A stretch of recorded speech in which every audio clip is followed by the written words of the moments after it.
Hi there, everyone. This is TwoDolphins, spiritual healer, advisor, your online friend, whatever title you kindly give me. Now, from the very autumny Scotland, it's already like maybe um, October on the continent, and so I had decided to bring the overview video for the week starting on the 12th of September out to the garden.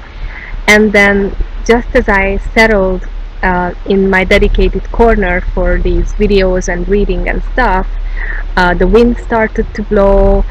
Some maintenance work started on the other side of the fence, and seemingly, I found myself in a rather hostile environment, and this is something that I would like to include actually in what I plan to say about the coming week from the astrological, energetical point of view, because it's so very fitting.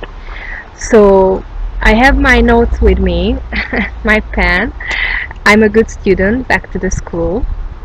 So first of all, on Monday, the 12th, we will have Mercury in Virgo squaring Mars in Sagittarius. Now, so this is Virgo earth sign, Sagittarius fire sign, but on the same day the Sun in Virgo will also be conjunct this Mercury that will be squaring Mars. So this is something very fiery, because Sun as an element that's kind of like fire and radiation and heat too. Now, on the 13th, the same Sun will square the same Mars in Sagittarius, and then on the 15th the Sun will oppose Chiron, and I mentioned Chiron in a previous video. Now, Chiron is an asteroid, but it acts like a planet in your astrology, and this is the celestial body that is associated with healing work and deep transformation, and even with crossing over, so the final journey. And in general, it is how we deal with pain and how we dig into the depths of pain to face the core of our pain. So it's pain management, so to say, from the emotional, energetical sense. So this will be on the 15th, and on the same day Mars, still in Sagittarius, will square the same Chiron, and Chiron is now in Pisces.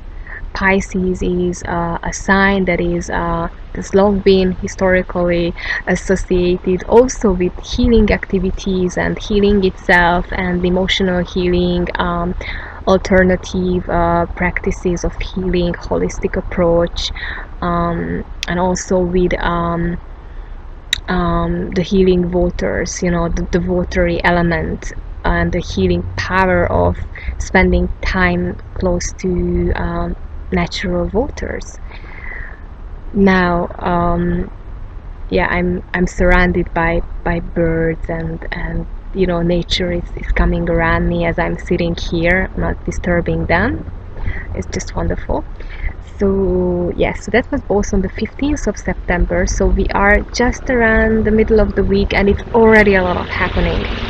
Now, just to make it even more exciting, and here comes the wind again.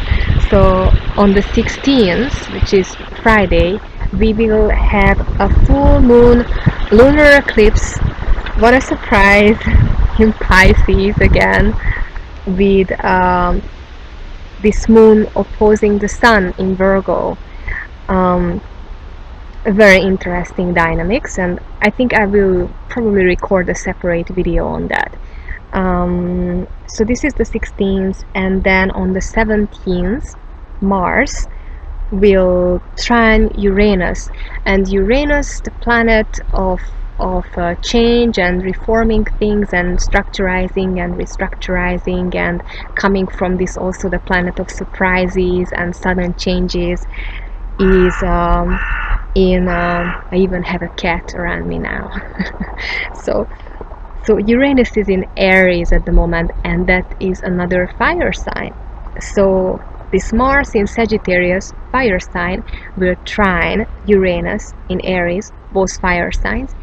And the trine is a very positive aspect astrologically. That's a very supportive, beautiful, harmonic angle.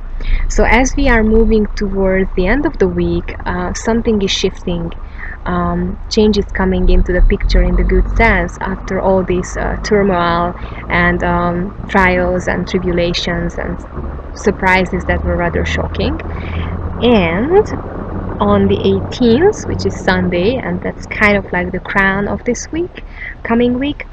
Also on the 18th, Venus in Libra will oppose, so see face to face in an angle of enlightenment, but also some tension.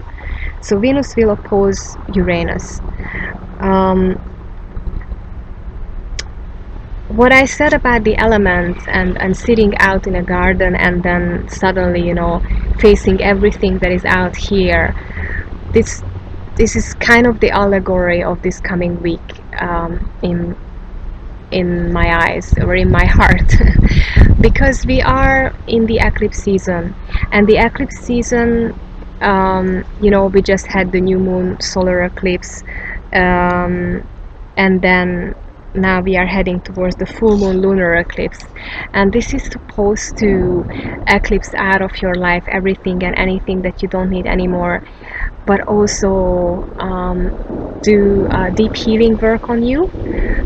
So in order to achieve all this, the universe is kind of turning things, relationships even, sources, resources, places, routines, everything upside down.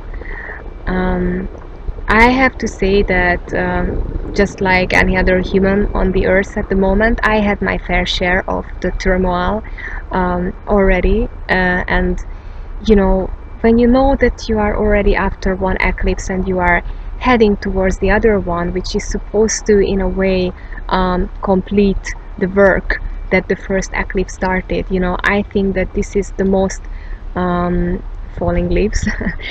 I think that this is the most crucial and critical part of the eclipse procedure, because this is when I have to tell you to not give up. Whatever happened, whatever the first eclipse brought up, whatever storm you are riding now, just don't stop, just carry on riding this storm, because so far you have only seen you have only read the first half of the book, so to say, and the second is to come. So I referred to this already last week and probably even 2 weeks ago, that eclipse season and going through the changes that each year the eclipse season brings can be scary, and you are seemingly losing a lot of things that you are maybe still believing that you need them, while actually you don't. And in the meantime, you are also facing new elements which can greet you in the form of new challenges, but these are all supposed to be blessings on your life and on your story. And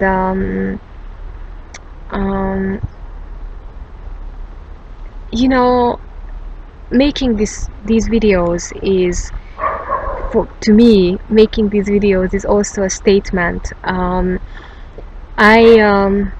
I grew up in traditional settings, which I like to call the square cultures, where you have to be a certain shape in order to be accepted, probably more than in maybe in some other cultures. I was born and raised in Central Europe, in a family where, just a couple of generations ago, my ancestors were farmers, and women had a certain place where they were supposed to be and act and move through life, and there was a set up order for everything. Now, from a very, very early age, it was very obvious that I was against this setup order of things. I was even born in a breech position, and then I was having an opposing opinion on many things around me, and I was sort of like the rebel soul. And ever since I was able to start to talk and move around,